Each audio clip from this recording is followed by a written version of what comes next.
Warm greetings. Welcome to Wednesdays for Water.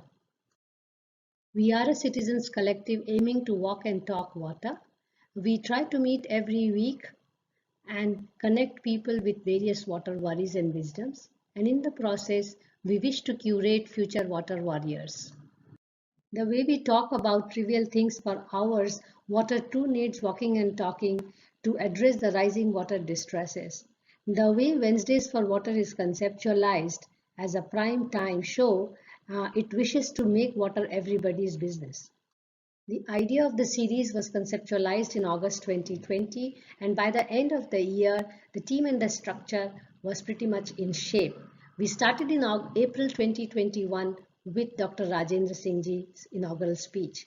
We wish to bring science and society together, and therefore we try to bring in every session either a policymaker or practitioner and a researcher or academician. We also think that future generation is crucial and therefore they have presence in each session. We are going stronger with every week now with session on either quiz, couple of weeks of hard talks and a week of soft session of art and music. There is a simple structure for each session of quiz, hard session and soft session which are moderated by the core team member.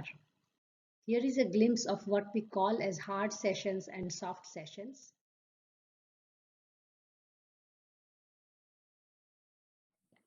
Good evening, everyone. Welcome to one more sessions of Wednesdays for Water. Today we are going to talk about interlinking rivers. And we are also happy to announce that today is our 50th session of Wednesdays for Water, which also means in next 2 weeks, we are also going to complete 1 year of this every week session of 1 hour and 90 minutes or 90 minutes of talking about water with experts from all over the country, talking about various aspects of water, from legal aspects to youth, to education, to the physical water resource itself. So we have covered varied number of subjects, and we are very excited to touch upon a subject which is very core to talking about water resource management in the country, and that's interlinking of river. So on behalf of Wednesdays for Water, I once again will invite all of you, especially our regular participants who have been very encouraging us to continue this series to go on. As you all know, we are a citizens collective and we are really trying to make the water literacy more inclusive among practitioners, policymakers, researchers, academicians, and youth, as well as the direct stakeholders who are common citizens. And that's why the very idea of Wednesdays for Water is to really decode the hard science or hard policy approach to water management into very simple layperson language so that we can start walking and talking water in our everyday life. That has been the soul of Wednesdays for Water so far, and we are very, very proud to really be associated with it. So today what we are going to do is that you are aware that interlinking of the rivers is not a new idea in the country. It has been going around from desks to the ground. And now we see that there may be some of the projects will take form on the ground itself. But if I have to quickly connect it to the core of it with water as a natural resource and water seen as an infrastructure or engineering resource, you will hear all our 3 speakers really touching upon both the aspects. So from the dams to the canals to now, talking about connecting the rivers with each other. So I hope we will get to learn a lot of things because we have a very rich, panel today comprising of Himanshu Thakkar and then Krishnakant, Chauhan and Sangamesh are Nirani. So I will go one by one with each of the speakers and telling their bios and then pose a question to them to give them their platform to speak there. What do they think about this whole idea and what is it, and also educate us about what's the way forward. So Himanshu is an engineer from IIT Mumbai and is currently working as a coordinator of South Asia Network on Dams, Rivers and People. And it's also called SANDUP, a very well-known organization. And one of my, I will say, mentors, which he is also probably unaware, to to read his thoughts about the way water resources are managed in the country is very enriching, and also poses a lot of questions to us the way we are doing things on an everyday life from policy to on the ground. He's been associated with water and environment sector for more than 25 years, and in the past associated with the work of World Commission on Dams, Narmada Bachao Andolan, and Center for Science and Environment. So I'm going to read out Krishnakantji's and Sangamesh's bio when I invite them to speak. We are going to start with Himanshu.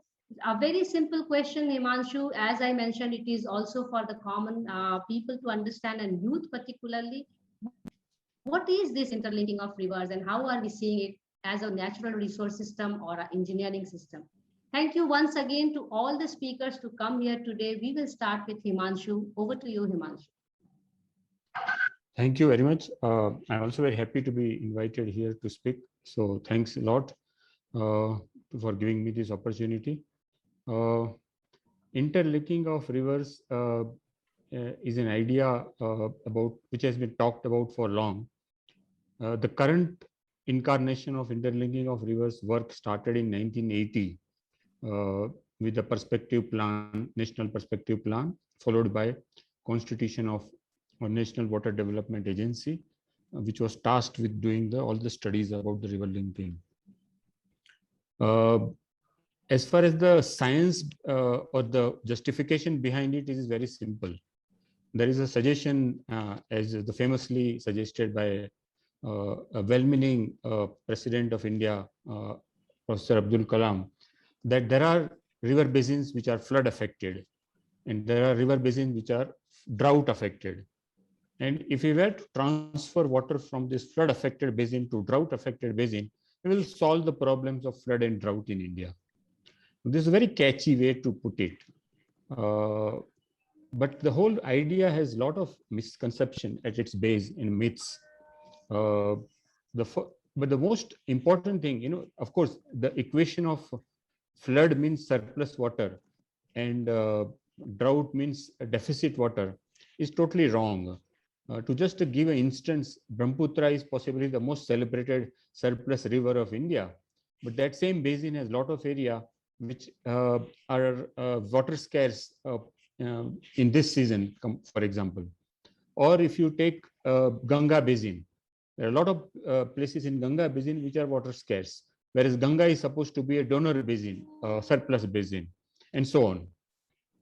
Similarly, the most celebrated water deficit basin of India, the Cavitary, also faces floods many times. Particularly in recent years, it has been happening more frequently. So this equation of flood equals means surplus and drought equals deficit is totally wrong. But can give more examples of it. But more important, scientific foundation of the river linking could be, if you want to declare a river basin has a surplus water, how can you declare it? You can declare it, for example, if you were to exhaust all the options in that basin, starting from rainwater harvesting, watershed development, groundwater recharge, dams, recycling of the sewage, demand side management, soil moisture, and so on, proper cropping pattern, and so on. And after that, if you say that, okay, this basin has annually 100 liters of water, and if we take care of all the options, then we are able to use only 80 liters. So we have 20 liters extra here, and we do similar exercise in another basin. And there we say, oh, here our demand is 120 liters, but we have only 100 liters available. And so we say, okay, can we then transfer this 20 liters from this surplus basin to deficit basin?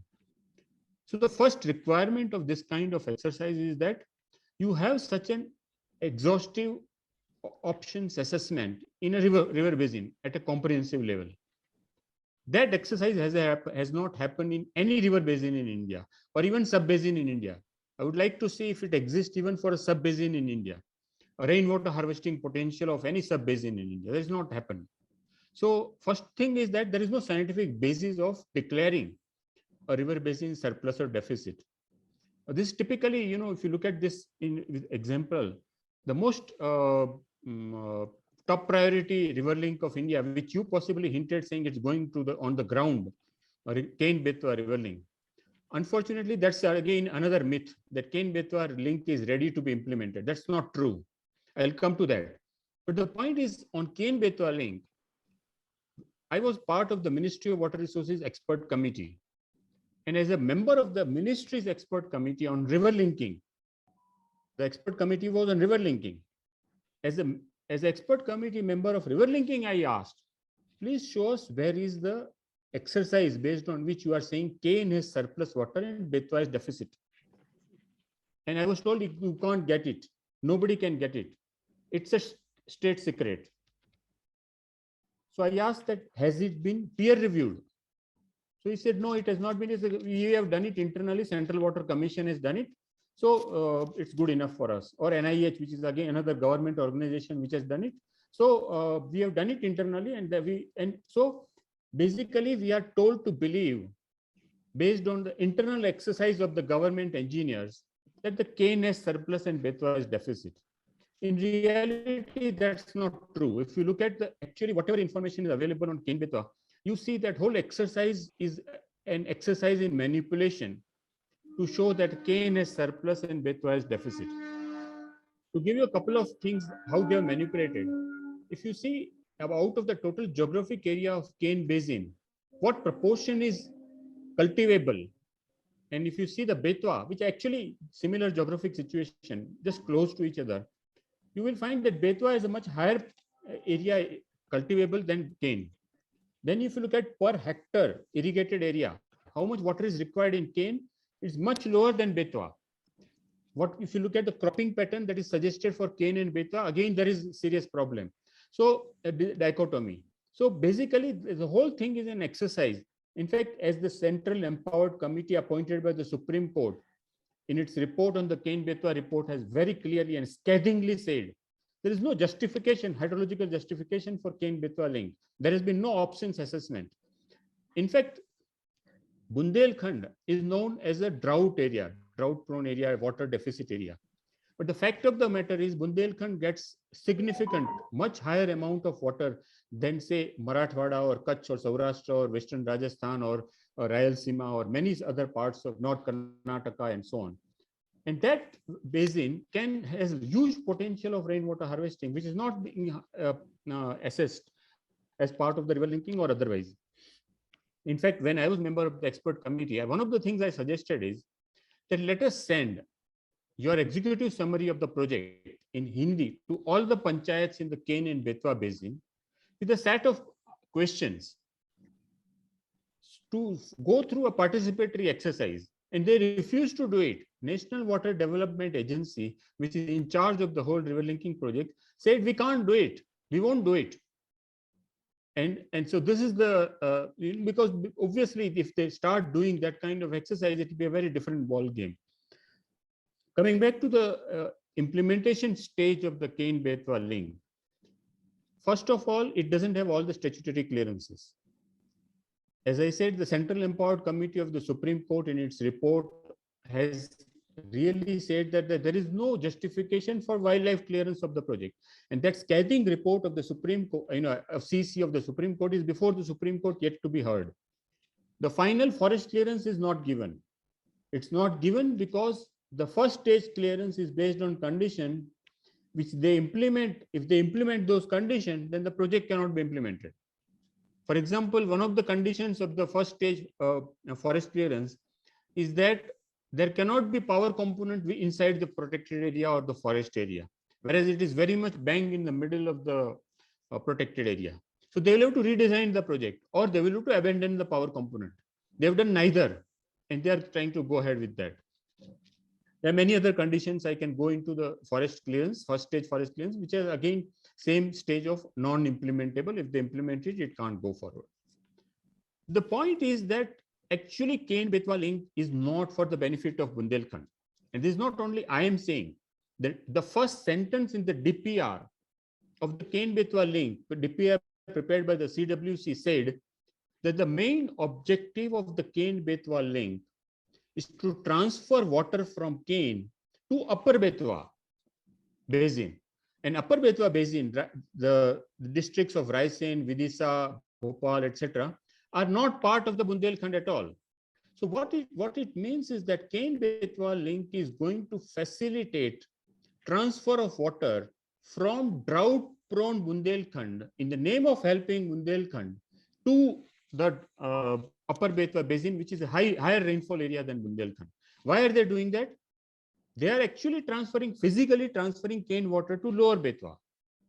But the Lower Betwa Basin that they are intending to transfer this water to, is already highly irrigated because of the Rajghat and Matatila and other dams in that area. Now, those dams are over-designed dams, which means that they are storing so much water that if you start building Upper Betwa dams, that they will not have enough water that they are having now. So that this wrong decisions of our over-designed Lower Betwa dams can sustain that practice is sustained, and they can still build dams in the Upper Betwa Basin. They are trying to transfer water from Ken to Lower Betwa so that they can build dams in the Upper Betwa Basin. And in the process of facilitating export of water from Bundelkhand, they are actually destroying the most important water asset of Bundelkhand, which is that Panna Tiger Reserve and 9,000 hectares of Panna Tiger Reserve. And that asset, recently the government came out with a DPR for 13 major river basins in India. And what that DPR is about, spending 20,000 crores. And for what? For afforestation in this basin, so that they can have more water in the basin. The Jal Shakti Ministry and the Ministry of Environment came out with that. The point is, when you take decisions about the destruction of natural forest, you are not even looking at the hydrological implications of that. And that, that's the most important thing. So the important thing is that the Ken-Betwa link will actually destroy the hydrological asset of Bundelkhand to benefit areas outside the Bundelkhand. That's the reality. And without having any peer review of the hydrology, which is hydrological exercise, is a manipulation exercise.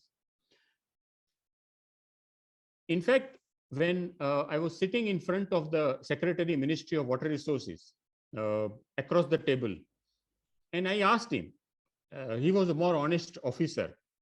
The Secretary is the highest bureaucrat in our system.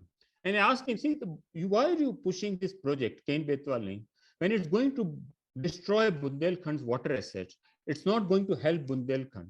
It's going to spend so much money and resources, which will actually stop looking at other options of Bundelkhand. So why are you pushing this project? And his sentence was very simple. And that's the crux of the interlinking of rivers and dams. His answer was one sentence. He said that, Himanshu, this is a 30,000 crore proposition. Today it has become 45,000 crore proposition. Those 45,000 crores creates its own political economy, kickbacks, opportunity, corruption, and so on. What we are seeing in Karnataka playing out in terms of the contractors, blaming the politicians for 40% cuts and this is not true yesterday, it's been happening for some time, is actually the reality, political economic reality of India.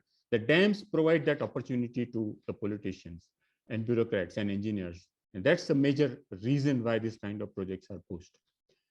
Now, in Par Tapi Narmada, Krishnakant will talk more about, but I just wanted to touch with that.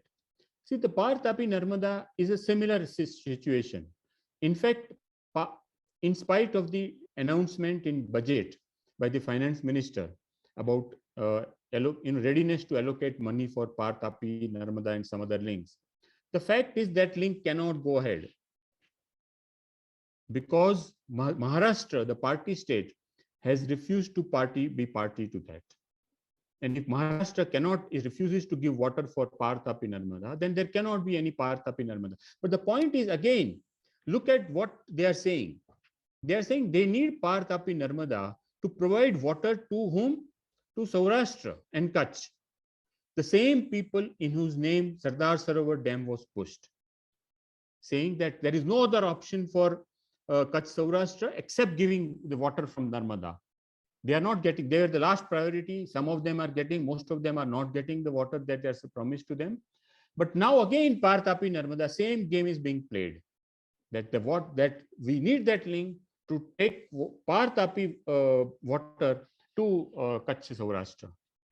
It's another mirage that is being shown. The earlier we look at the political economy squarely in front of us, the better it will be for us. Thank you.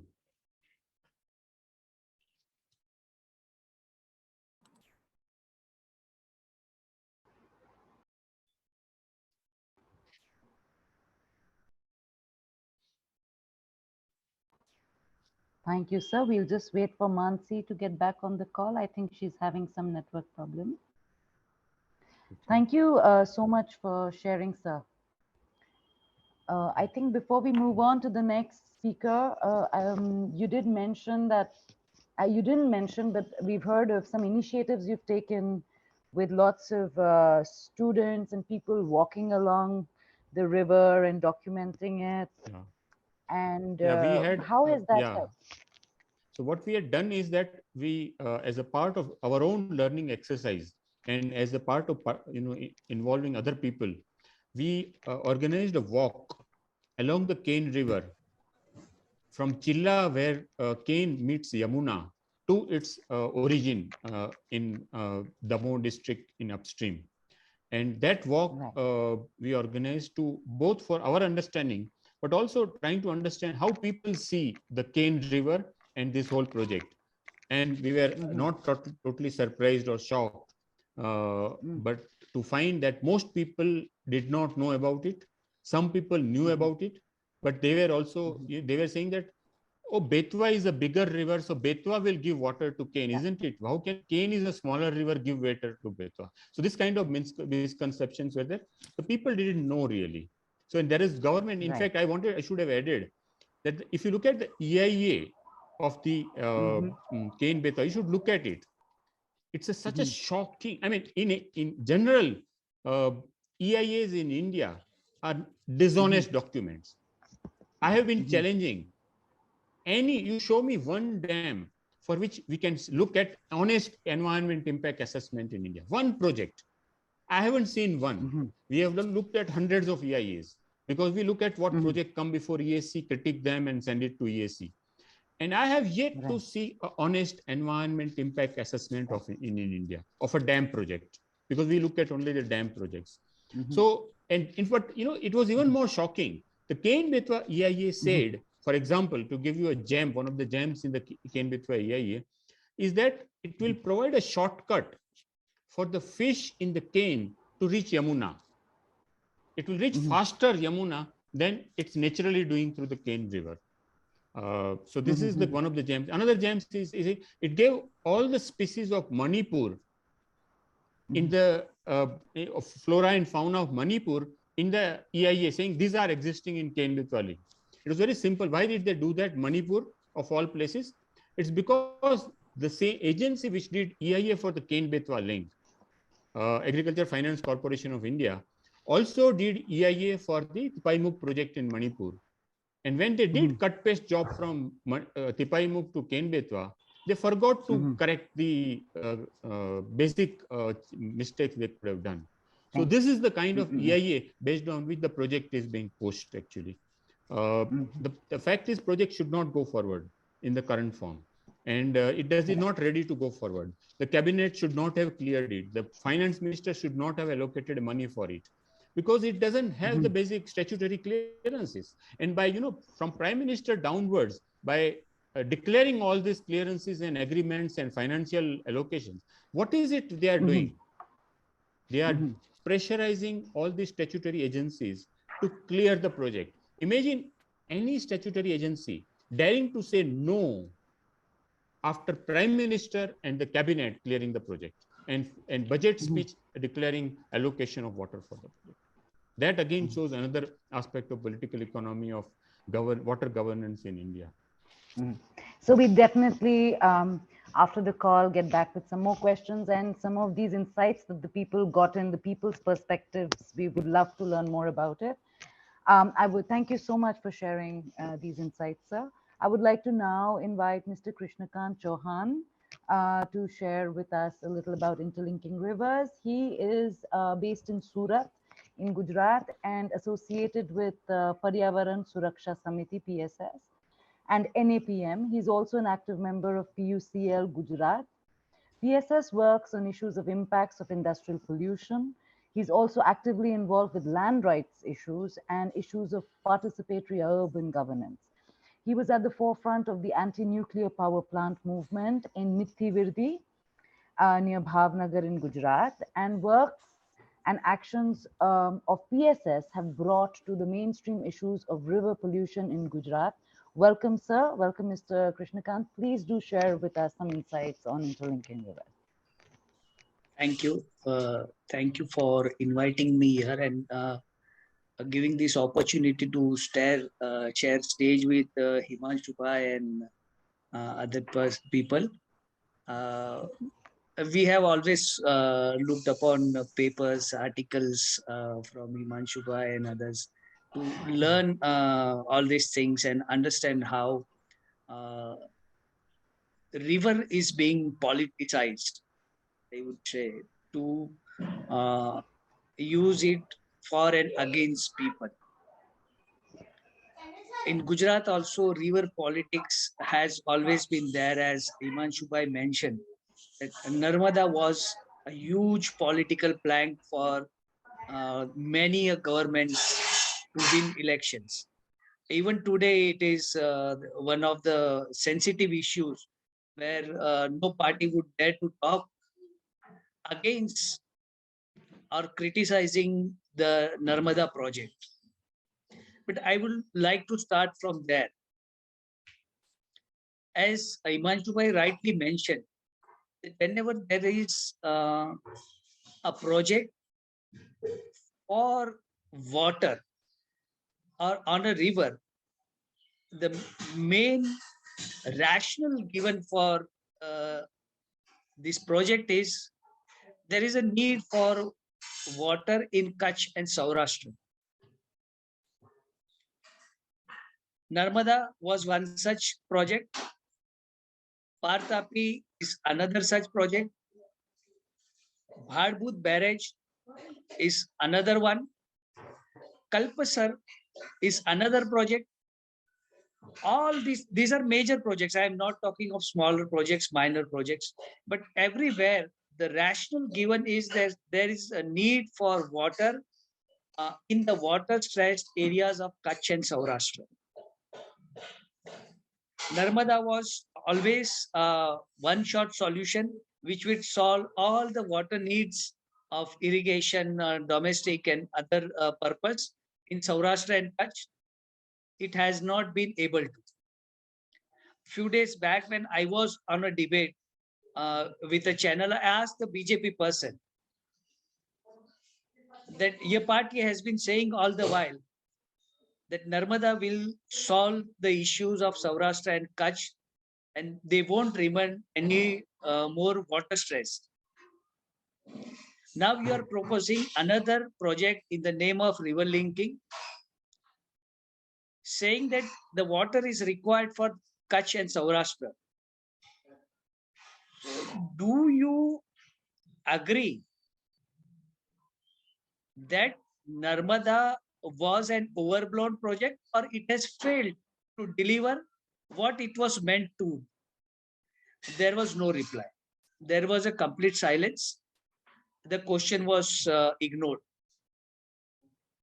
And this is where the issue starts. That the rationale for any project, if they are not factually based, then the deliverables that the project is expected will never be delivered. Similar is the case with the Partapi link. Whatever public documents are available and other information that is available, such dam projects, they never talk of the downstream. By downstream, I mean that there is hundreds of kilometers of towns and villages downstream of each river. Similar is the case of all the rivers that are being claimed to be linked in Tapi, Par Tapi link. Not a single word is talking of the riparian rights and what would be the impact on the riparian regions in all these rivers downstream. From our experience, we understand, and our experience is, if I can say, is of Narmada, Sardar Sarovar Dam. Downstream of it, it is today reeling under salt water ingress. And what is the solution provided? Solution provided is another barrage dam, that is Bharbut, to stop the salt water ingress into the Narmada. First question that should come to our mind is, why did this happen? This idea of excess water flowing into the sea, that is useless, that has no meaning. There is no ecological requirement of such water flowing into the sea, although it is only during the rainy season. All these questions are kept aside by the so-called environmental studies, ecological studies. There are a number of studies in Narmada. There will be number of studies in this case also, where Nar, Par, Tapi, Ambika, Auranga, all these rivers are to be linked. Also, another thing striking us is that in this case of river linking claimed in Par Tapi, is there would be a requirement to pump up the water because the required height is not available everywhere. So for some distance, the water will travel according to the level, but then it has to be lifted and then again sent to another dam. There is no cost given on what would be the recurring cost of such a lifting. The cost benefit ratio that was shown in the feasibility report, it was almost 10 years back, was 1:1.06. The cost benefit ratio that has been arrived after the detailed project report is 1:1.035. So actual benefit expected in the pre-feasibility report, they have gone down in the detailed project report, and they might further go down in, I would say, negative when actually the project comes up, or the cost would shoot up, which is sure to get shooted up because the expected, the estimated cost of the project, that is about 1 lakh crore, 10,000 crore, sorry, 10,000 crore is at 2014-15 price level. And now we are almost with the prices have doubled from that period. So that has not been addressed till date. Another important thing that has to be addressed, not in terms of technical, but in terms of humans. The project report does not speak how this water was already being utilized. For them, assuming that the utilization of water was nil is a very easy way out, saying that now all the benefits that will accrue will be the real benefits. Rather than talking of the benefits, the uses that the water was put before the project, which the none of the report, neither EIA report will talk of, neither DPR will talk of, neither the feasibility reports have talked of, is an easy escape for brushing aside the real benefits that were already there. Secondly, I would say that in every such project, it is the downstream riparian areas that are at a loss, which are never accounted for. In Narmada also, the downstream riparian people have never been accounted as project affected people, which the effects are being seen now after such a long period. So we should be learning from such projects like Narmada and other rivers. Rather than learning from that, we are repeating the same mistakes with these regions also. The third important thing that I would like to highlight is the requirements of the area from where all this excess claimed water will be taken is not being properly studied, properly accounted, and transparently shared. Dang, Tapi districts, these are predominantly tribal districts. They are dependent on rainwater. They have their own requirement of irrigation water, which has never been addressed.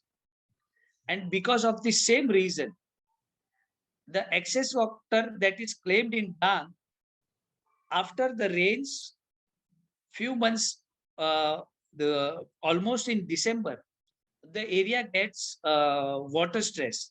People have to go here and there for even for their basic needs of drinking water.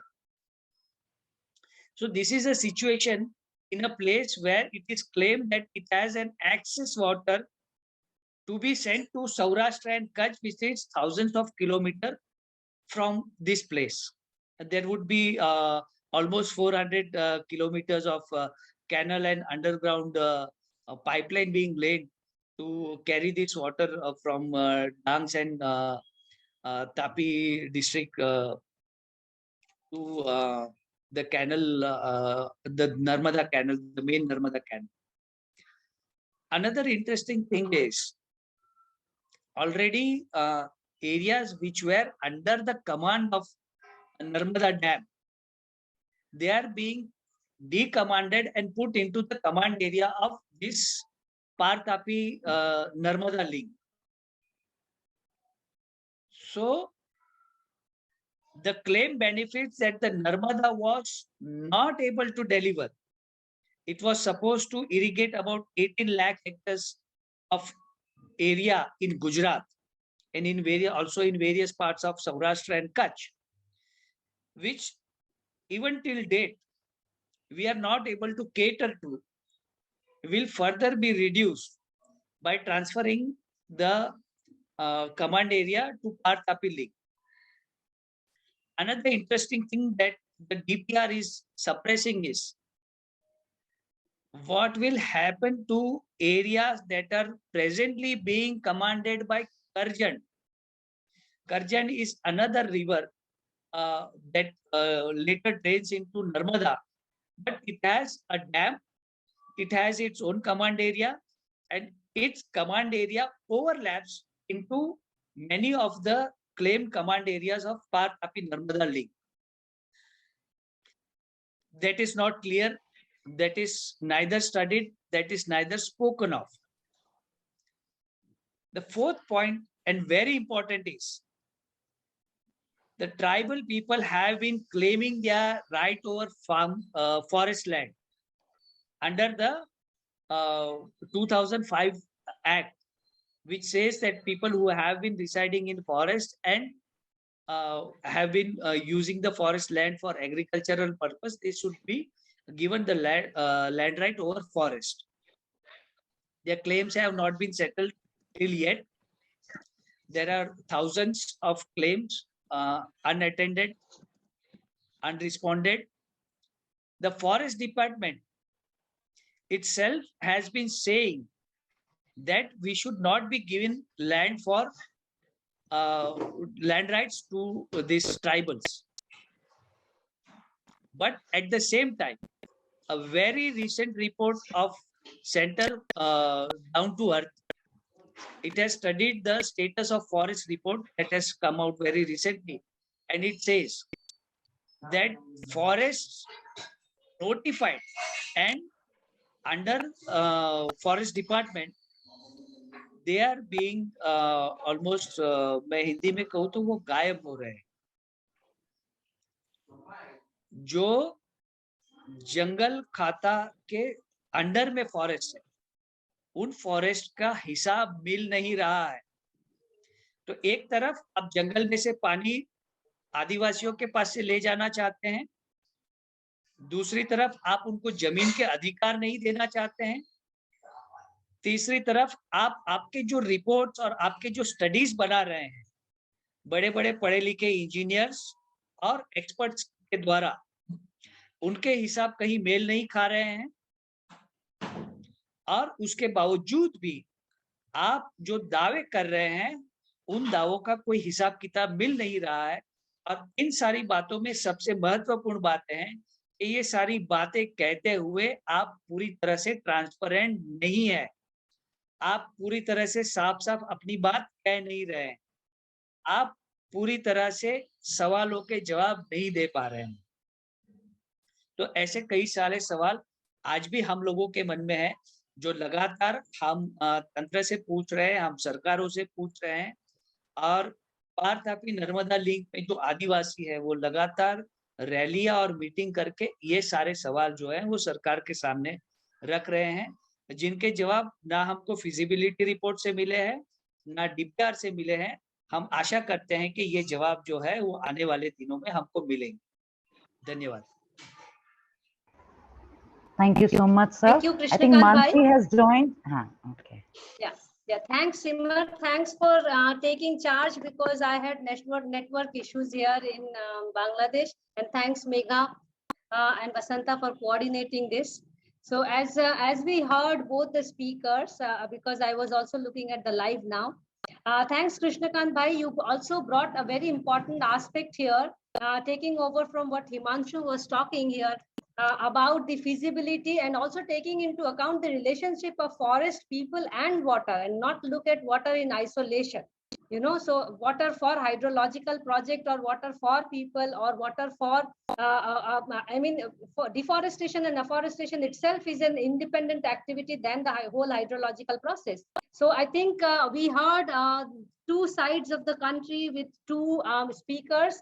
We will now move, and I hope to get some positive side also of what are the benefits, or how we can look at it in a different way. So I would like to invite Sangamesh R. Nirani from Karnataka. So we will hear a South voice as well.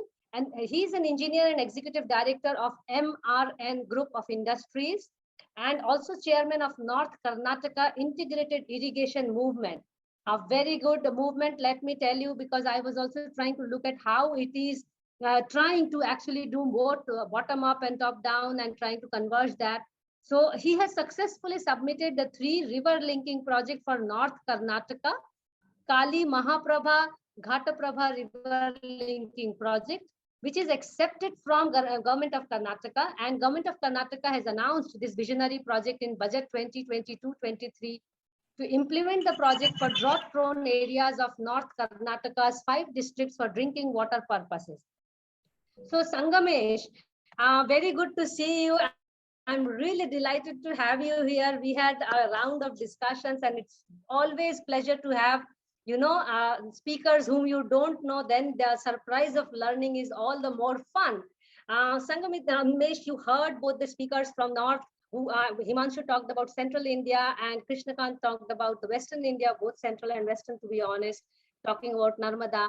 And here we have some good news to learn from you, that how do you really perceive interlinking rivers? You also heard both the speakers, the challenge of producing a good feasibility report and also making the whole process transparent, not only for the people, but also the process of transparency is required for the biodiversity. Where is the voice of the forest? Where is the voice of the flora and fauna?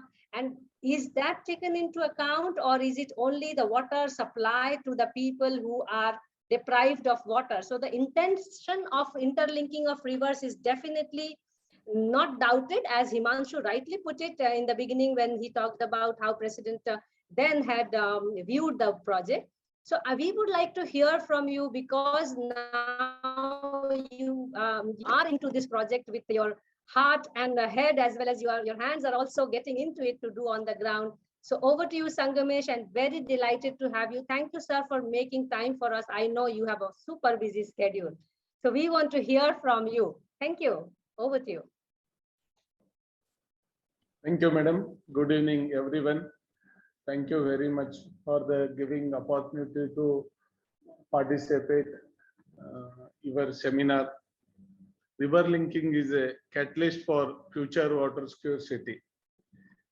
Due to the growing population, urbanization, industrialization, and expansion of agriculture product, the need for water resources is very high. Thus, the basic purpose of river coupling is to supplement the source from the source water to another that is lacking. This concept is not stranger. In 1838, during the pre-independence British era, the famous civil engineer Arthur Cotton proposed the South Indian River Linking Project, Ganga Cavitary project. Subsequently, Sir M. Vishwesvaraya has deeply concerned about this.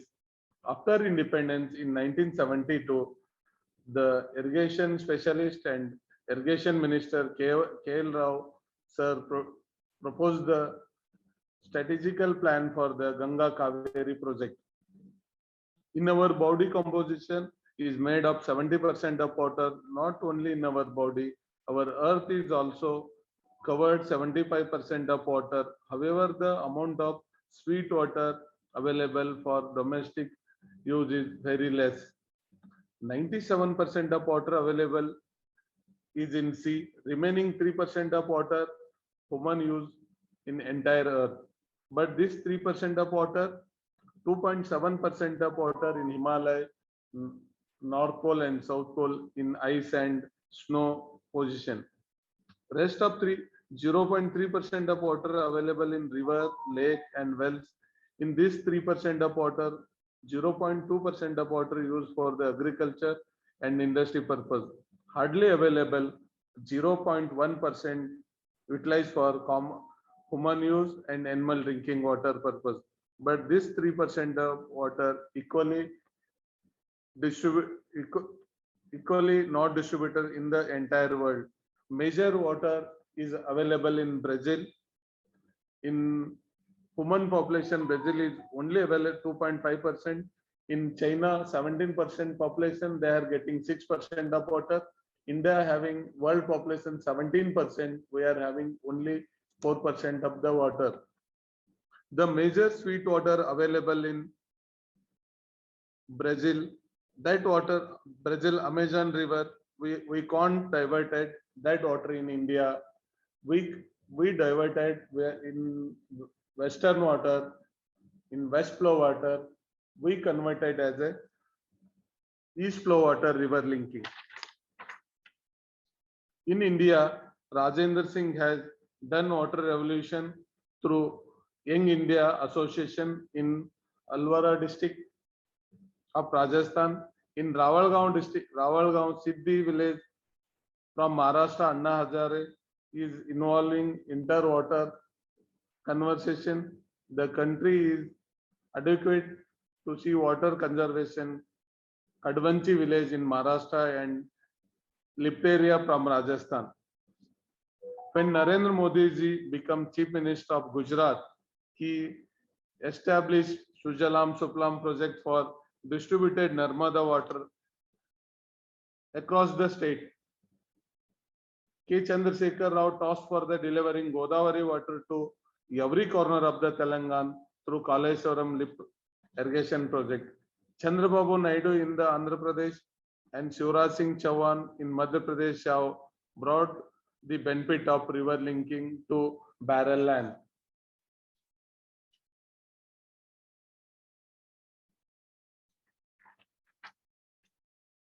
This we have proposed Nirani integrated irrigation report through North Karnataka integrated irrigation movement organization 2 years ago.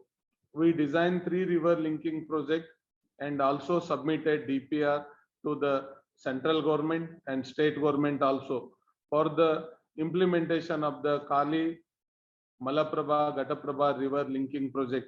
It is great pleasure to announce in the budget of 2022-23 that the government of Karnataka is now planning to use Kali river water for drinking water in 5 districts of northern Karnataka. Kali Nadi is burning Diggi near Kalsoli of Joida Taluk and North Kannada district. Kali river travel 165 kilometers only in North Kannada district and finally can join Arabian Sea at Sadashivgarh near Karwar. For reservoir have been built including Sopa, Kadasoli, Bommanhalli and Kadra, and the river water is not used for agriculture and other domestic uses except for the hydropower generation. Also the Kali river originates in our state and joint sea within our state, does not pose any interstate problem. This project, as we are named as a Amrutadhara project, can add water Kali river 2 ways. First, upstream of the Sopa reservoir can lift the water to transfer through the tunnel in 37 kilometers to dump the Malaprabha river in 25 TMC of water into the Malaprabha river. From there, some water is dumped into the Ballari Nala through tunnel, which can be drained 10 TMC of water to the Markandeya river and Ghataprabha river. The model is able to use this less power and less electricity. The project can implement it at the cost of 2,600 crore. Second one, we propose the after discharge of the Supa dam water through all along the road through MS pipeline into lifting channel. We store it at the water in Alnavar. Alnavar through we diverted water in Dharwad district, and Alnavar through we diverted the water from Malaprabha district at 78 kilometers in 10 TMC of water. Another line is Alnavar through Ghataprabha Dam Reservoir in Hidkal 10 TMC of water, 108 kilometers. This project cost is 6,600 crore rupees. We already reservoir there for the in Kali River, Sopa dam set, and already reservoir built for the Malaprabha in Naviltir dam set, and Ghataprabha River built at the Hidkal dam and through Canal also. Another project we proposed for the Basavadhara name, it is connected to Krishna River to Ghataprabha and Malaprabha. In rainy season, we lift the 17 TMC of the water through lift irrigation project at the 18 kilometer. Afterwards, gravity canal from the Ghataprabha River to Malaprabha River. Third one, we are proposed to the lift irrigation near the Ghataprabha River to lift the 10 TMC of the water.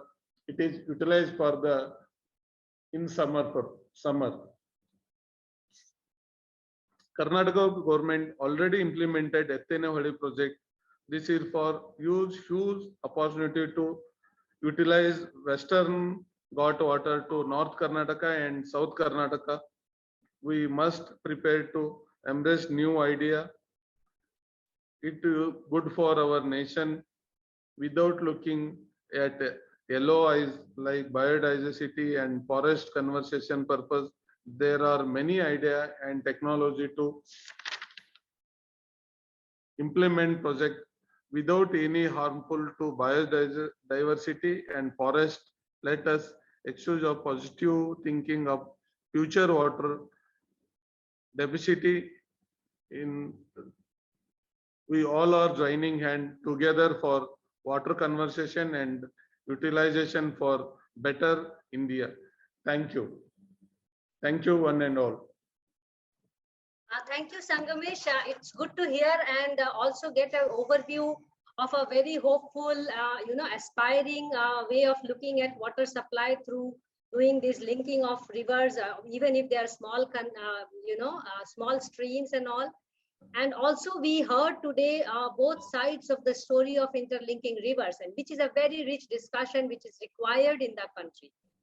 And we at Wednesdays for Water, we are at least trying to offer the both sides of the story, because often otherwise it happens in between the policymakers or committee people or some people. And with this, I would like to thank again all the three speakers, Himanshu, then Krishnakant and Sangamesh, and then open the floor for all kinds of questions and interaction between the speakers. So what we are going to do is first have interaction between the speakers, because that is how we have had opted for in the past, because we have always had discussion. And today we have powerhouse discussion between the speakers, so no young discussion. But I open the floor for speakers to speak to each other, and then we will take questions. A lot of questions have come to us, by the way, in the registration as well.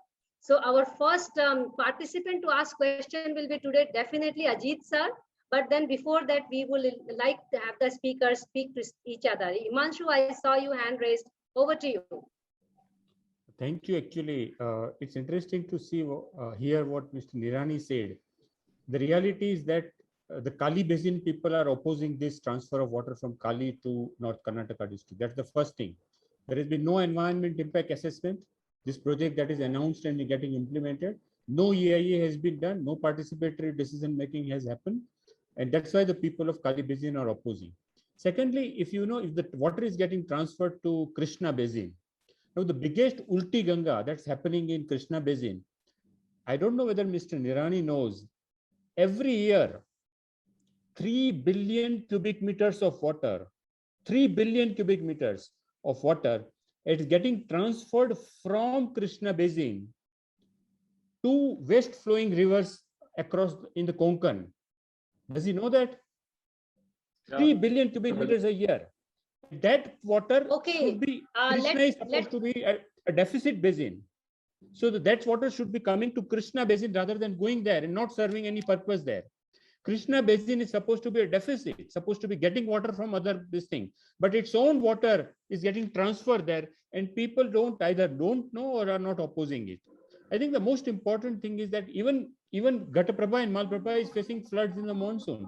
So if they were to have proper, recently IISc has come out a report which shows that how forest area in the catchment degradation is happening in those basins. If that were to be reversed, and if the rainfall that is happening even now as we speak in this season, there has been heavy rainfall in some of the districts in Karnataka, North Karnataka. So that water is not getting harvested because the catchment is degraded. So we need to address that catchment improvement in that area and ensure that the rainwater, in fact, ultimately India's water lifeline is groundwater. That groundwater needs to be sustained. And if you want to sustain the groundwater, the best way is to harvest rain where it falls. Instead of doing that, we are going for these mega transfer projects and getting, thumping our backs ourselves without any participatory process. Yeah. Okay, let us ask Sangamesh, how would you like to put the point of participation, as Himanshu has asked, particularly to the cases which you are referring to? What kind of participation process have gone through? If you can just highlight that, it will be nice. Yes, thank you, sir.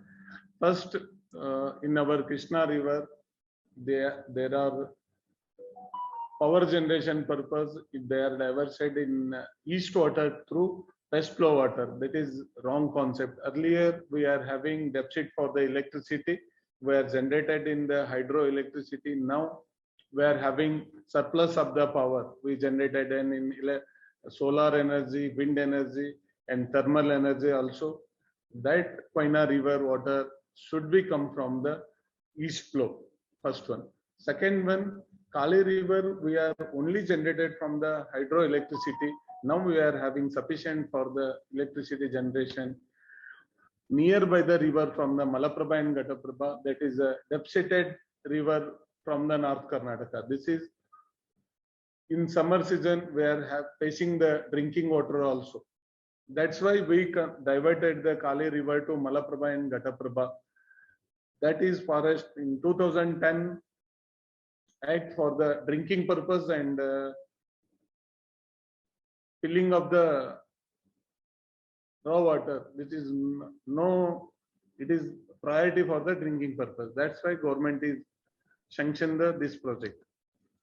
Okay, thank you so much for answering this. Krishnakant, do you have anything to interact with both the speakers? Please go ahead. Yes, my native is from a small village in Saurashtra area, for which the water from Narmada and Partapi is also being sought for. But I would like to say there is a difference, Sangamesh, there is a difference when you talk of the way it has been done in Raleigh City or by Rajendra Singh, and what we are trying to do at a larger scale, trying to replicate the models. And that scale has all the potential to devastate the whole thing. Okay. And that should be looked into. Another thing that I would like to say, you were talking of the Sudlam Suflam thing. It is just renaming of the water that was supposed to be delivered by the canal system of the Narmada. But since the water could not be utilized due to the making of the canal system, the water was sent into ponds of different villages. Now, the culture, it has changed the culture of villages, where villages have been asking the government to fill their ponds just because they want to have a puja, they want to have a festival, and even the village wells that were kept and maintained by the villages, now they are no more maintained, and neither there are any efforts to catch the rain where it falls, as Himanshu mentioned. And this has changed the whole culture of Saurashtra and also of Kutch. I have been visiting Kutch, but I have seen that when you don't have or you are not connected to your own sources of water, you are not motivated to maintain them or to enhance them. Okay, point taken, fair enough. And I think we will require a very altogether new discussion on what Krishnakant you are raising about people's participation, and particularly looking at the pond side of it. And we will remember this point that we need one more session to discuss that. But we come back to interlinking of rivers and participation. And today we, as I mentioned, there are a lot of questions. We have already concluded 1 hour, sorry, of the session, but we would like to invite Ajit, sir, if you are around, Ajit Seshadri, sir. Please try, all the participants are requested to be very precise in question, and also point out who would you like to answer, so that we can efficiently conduct remaining sessions. So thank you so much, all the participants.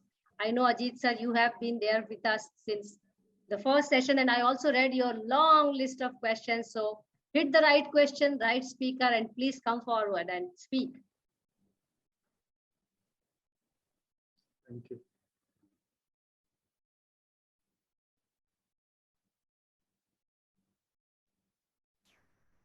Ajit sir, you're muted. Okay. Mansee, thank you very much for taking all the trouble of coming literally cross country and participating in this program. And we wish Wednesday for water, a grand jubilee, that is something called as a golden jubilee, being the 50th. Okay, I am not having any question as such because I don't like to pose any issues on linking of. Can you hear me? Can you hear me? Okay, I don't want to pose any say intricate questions. I just want to give some good points which have happened with the interlinking of rivers and water bodies. First example is Tarun Bharat Sangh at Alwar. He actually coined a slogan, Jod Jodo. Jod is water bodies, something like small ponds, and Jodo, from upstream to downstream. He joined all the ponds and it was really a success. And then one more thing I want to give a suggestion to people who are there in down south in Chennai area. See, we have a Buckingham Canal in Chennai. Actually, the Buckingham Canal, just for information, it runs from Kadalur down south up to Kakinada. It's nearly 750 kilometers of a canal. It has got defunct in the last 50 odd years, but still it exists in a lot of stretches. Now, these stretches which are there, these canal, can be very nicely used for interlinking of drought and flood, especially in Chennai. Sometimes the north of Chennai gets a lot of flood. South is having less drought, so it can be linked up, and a lot of say gains can be got in these type of interlinking of water bodies. So I just want to keep a good points for these things, that how certain things can be made use of for good purposes. Thank you. Thank you very much. Thank you, Ajit sir. I mean, we will not put it as a question because it was information put forward.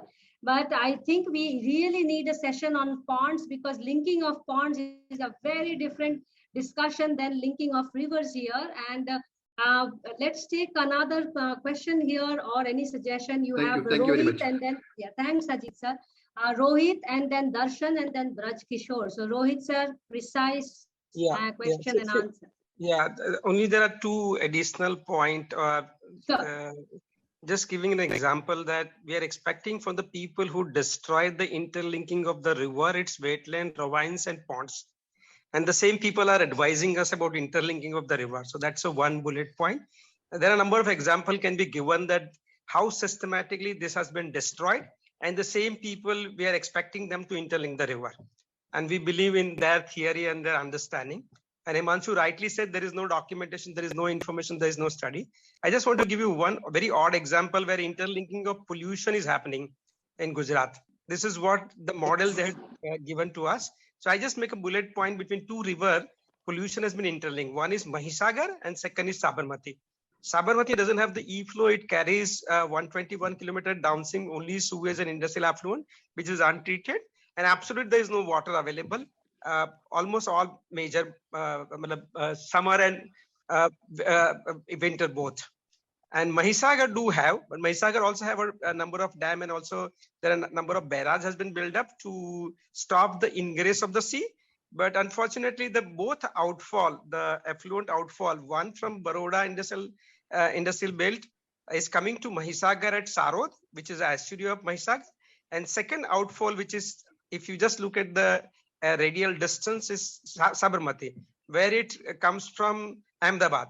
And what is happening during new moon and the high tide season, what happened that Sabarmati has a very small mouth and Mahisagar has a bigger mouth. So you can find when it flows back like 50 kilometer in Mahisagar, you can get the pollution from Ahmedabad also in Mahisagar. It's not just Mahisagar having pollution getting dumped to estuary. Because of this whole idea of e-flow, ecological, and there is no understanding which the state is looking at. This is what is exactly happening. There is a committee has been appointed from last almost more than 1 year. They're unable to identify that how to resolve that problem because the Gulf of Cambridge. it's not basically is settling down all pollution. And that is what this understanding can bring in. The interlinking of pollution of the river is happening from the sea because of this whole nonsense idea about interlinking of the river.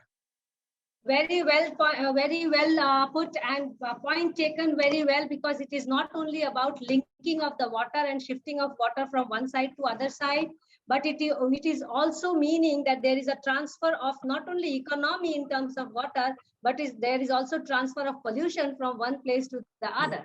So, with everything, there is a cost, and pollution becomes one of the costs, which Rohit rightly pointed out. Darshan, over to you. Please try to be precise, because from today, we are trying to be a little bit more disciplined in conducting the sessions. Otherwise, we can just keep on talking on these wonderful topics. Over to you, Darshan, and then we take Braj, and we will see how are we doing with time. Yeah. Thank you so much. You, Darshan. Yeah. Thank you so much. Thank you so much. I'll quickly. I won't get into any more thanks. I just said thanks. So one thing, Himanshu, Rohit bhai, Krishnakant, I'm very curious. I'm very curious. I think there is some kind of a scam of what I really don't understand. That you said you needed Narmada Dam for Saurashtra, Kutch, dry regions of Saurashtra and Kutch. So you have Narmada Dam, and you say that you have sorted out each and every water problem of Gujarat. Okay, but you still need a so-called Sauni project. You know what is the Sauni project? Sauni project is, they say that there's some 3 million acre feet of water flows over the Sardar Narmada Dam when it is overflowing. Okay, so this 3 would be divided by 3. So one MA goes to Saurashtra, 1 to North Gujarat, 1 to Kutch. Okay, now you're done like the expense. I don't have the numbers right away, but the expense is much more you take the water up to Saurashtra main branch canal, and then you have a pipe network. So I was told that this pipe network is to help a certain industrial steel company which is running in losses. I don't have an evidence right now, but I'm saying question number 1. How many times in a year, in 5 years or 10 years, has the Narmada project overflown? So if it has, if it has not overflown, I think the average is, that's one question. How many times has it actually overflown? So you don't have that kind of hydrology that it will overflow so much. So what happens to that Sauni project, whatever you have built? Okay, then you have a Kalpsar project. You're still doing it. You're still spending money, huge money on feasibility studies. So in fact, Narmada project is already 70,000 crore. Officially 70,000 crore, if not more. Okay, so you have this, and then my sense is that you are basically trying to, and then now Par River, Par River linking project, again Saurashtra Kutch. So basically, there are 2 things. One is you are essentially want to transfer Narmada Dam waters to areas which did not deserve those waters, industrial areas, to industries, big industries and big cities of Ahmedabad, or to showcase your Sabarmati river front, which is nothing but a water tank. So if I can make sense of so many of the projects, everything in the name of Saurashtra and Kutch. So I just wanted to make a sense that what exactly is needed, what exactly is happening. Just that. Thank you. Thanks, Darshan. Actually, your question was more of a suggestion, and I think Himanshu was already trying to answer about this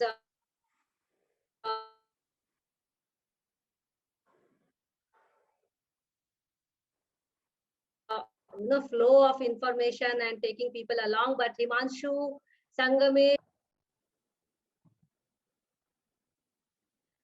Okay, I think I don't see hand raised from all the 3 speakers. So I will invite Braj Kishore to really put his question forward.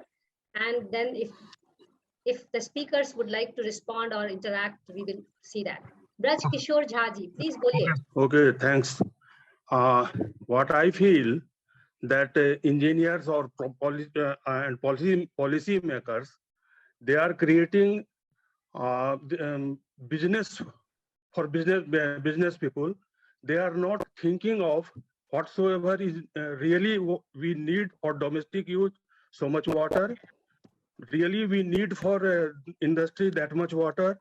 Whether recycling is possible, suppose from kitchen water in kitchen only, bathroom water in bathroom only, and no flush toilet, and that latrine and urine utilization as a raw material. All engineering solutions are there. It could be possible, but worldwide, this business people, they are not allowing, and that political economy, what was discussed earlier, that is not happening. So interlinking of, not river, interlinking of expertise is needed. And suppose for Saurashtra, they can have plenty of water from sea and natural. We can study how that this evaporation takes place in the this sea, and that technology, those things, research can be innovated and utilized for water supply to the seashore area. So there is, and it is not needed. Lot of things, lot of innovations are possible.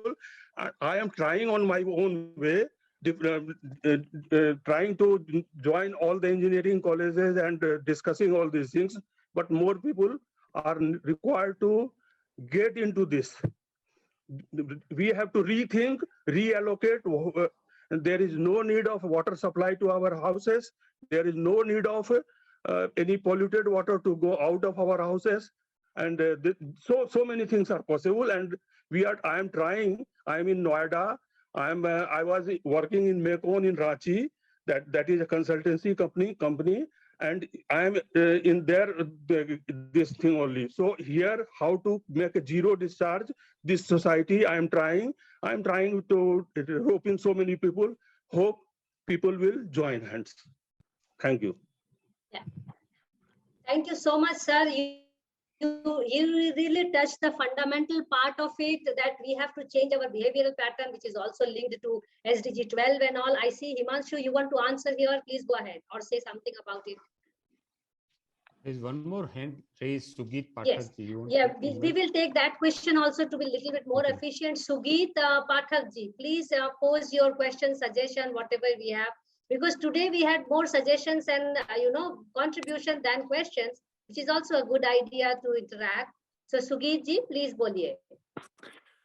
Why we are not thought about the protection of carbon storage? See, this kind of river linking project cause a huge destruction of forest land, and the forest is already destroyed. So the carbon storage on ground is a very important resources. Once we discuss about to protect environment, protect forest, protect mangroves, and on other side we are destroyed it. So I don't think so this kind of played with nature is feasible for human being. Absolutely, very well put, Sugit ji. Thing is that we all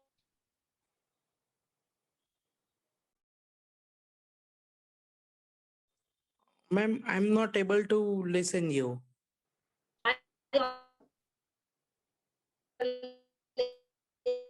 Thinking of projects, actually talking about larger or mega scale is a very than a policy. Yeah. Sorry, because here there is a big Friday evening prayers going on at my background because I'm in Bangladesh. So little bit of noise, please bear with that. So I'm saying your points are very well taken, and it needs more discussion how people can really talk about more commonsensical approach to water management. So Himanshu, I give you last words to I see Neha also has her hand raised, so we have to take them on board. So please wait, Himanshu, I take Neha as well, because you will have the last valedictory note for all of us, and then I will announce the next session. Neha, over to you. Please go ahead and pose your question. Try to be brief. Thank you. Yeah, thanks, Mansee. I had one question to all the three speakers today. I think it was a very meaningful discussion. But I'd like to know, what is the role of planning and planners in this whole decision making of, whether to harvest water where, and how to whether or not to interlink the rivers. So, is there any role of planning, be it regional planning to watershed planning, or even at the scale of forest catchment area planning? Because it's the policies that that probably should get translated, or these ideas if translated into policies and then into action plans. Because are these projects conducted or announced on a haphazard basis, or is there a systematic planning process happening? That's something I'd like to understand from all three of them. Mansee, you're on mute. Yeah, sorry. Very important question put forth. So we see we are talking from people to planners to policy makers today, and our discussion is on interlinking of rivers. So now, Himanshu, it's your task to put all these things together and give us the last few minutes valedictory speech, and we bring it together. Yeah, thanks a lot. Actually, I'll begin with the last question, Neha's question. See, I begin by saying that if you want to have a scientific justification for interlinking of rivers, you need to first look at all the options in the river basin, sub-basin, exhaust all the options. We require planning actually. So you need to plan out, looking at all the options, implementing of those options at the local level, in bottom-up, decentralized upstream level, and then go forward. So that's not obviously happening. We're starting from the. Okay, I see Himanshu's network got disconnected, and that's pity. And we can wait for a minute or so for him to rejoin. Oh, Himanshu has joined again, so yes.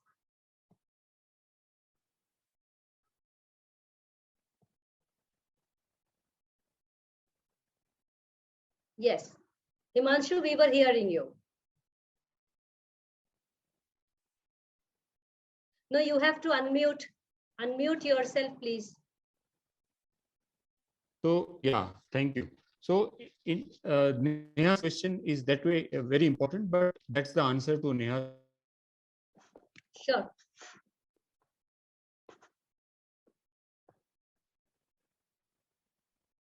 Okay, I see Himanshu is really struggling with his network, as I was struggling with network in the beginning. So today has been a network issue problem, just like interlinking of rivers itself is a network issue problem. So we have to see how networking. Hello. Yeah, I'm sorry. There is some problem in the internet.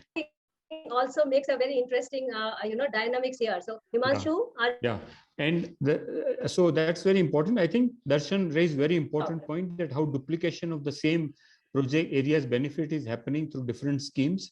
A very important point, which possibly will require more discussion. Rohit, important, made so many important points, but one of the important point was how we have managed interlinking of pollution in the river. And in a way, in so many different ways we have done. We are also planning it through Kalpsar, but we have already done it through the Kembe, the Gulf of Kembe. And he raised other issues also very important. Krishnakant has also raised so many issues, including the issue of Bhadbut. They want to harvest even more water, assuming all the water going to the seas, waste, and so on. There is no, and he's also raised the issue of ponds, harvesting water where it falls and so on, which was the crux of the Ralegaon Siddhi or Tarun Bharat Sangh work. So that's I think the crux of the issue. I'll end with that if we have the real goodwill of the people and the environment, it can go together with the water resource development. It doesn't have to be divorced from each other. But the problem is that there isn't too much money to be spent at one project if you go around doing watershed development and johars and ponds recharge and so on. And there is a political economy that is driving this whole thing. And as long as we continue to elect the kind of people who value such mega projects, rather than looking at the real options and real solutions, we will continue to face, being thrown at us the projects like the river linking, rather than johars and river link, interlinking of johars and water and rainwater and so on. Thank you. Thanks, Himanshu. No one better can better than you can really do the wrap up of such an important topic and complex. And you rightly mentioned it's not easy to discuss such a topic in 90-minute session, but nevertheless, we at least try to bring the issue to the common platform and to people across the country and discuss the merits and the demerits of it. The key learning comes here is actually people on board has to be really people on board and not few people on board. So few people making decisions for many people is also taking a toll not only on the people but also on the biodiversity. Very well raised questions and suggestions also in the way we conduct ourselves is not really talked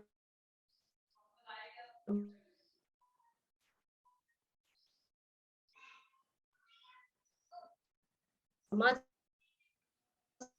and also linking it with the interlinking of rivers, doing anything on the nature itself. So when we say we are linking water, we are also linking culture, we are also linking biodiversity, and we are also linking pollution and all ill things which come from one part of the other.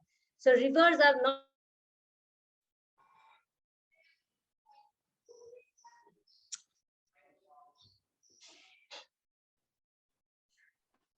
Mansee, you are muted. Mansee, you are muted. Oh, sorry. We need to come to an understanding that flowing rivers or linking rivers is also about linking of cultures and linking of biodiversity. So we are not only talking about water alone, and water does not also mean only water per se, which is for drinking and irrigation and industry. But at the same time, we have to plan for future because water crisis is there. We will talk more about ponds. We will talk more about people participation in the days to come because Wednesdays is going to stay here, and we are slowly inching towards the end of the year. We are starting the new season with more events.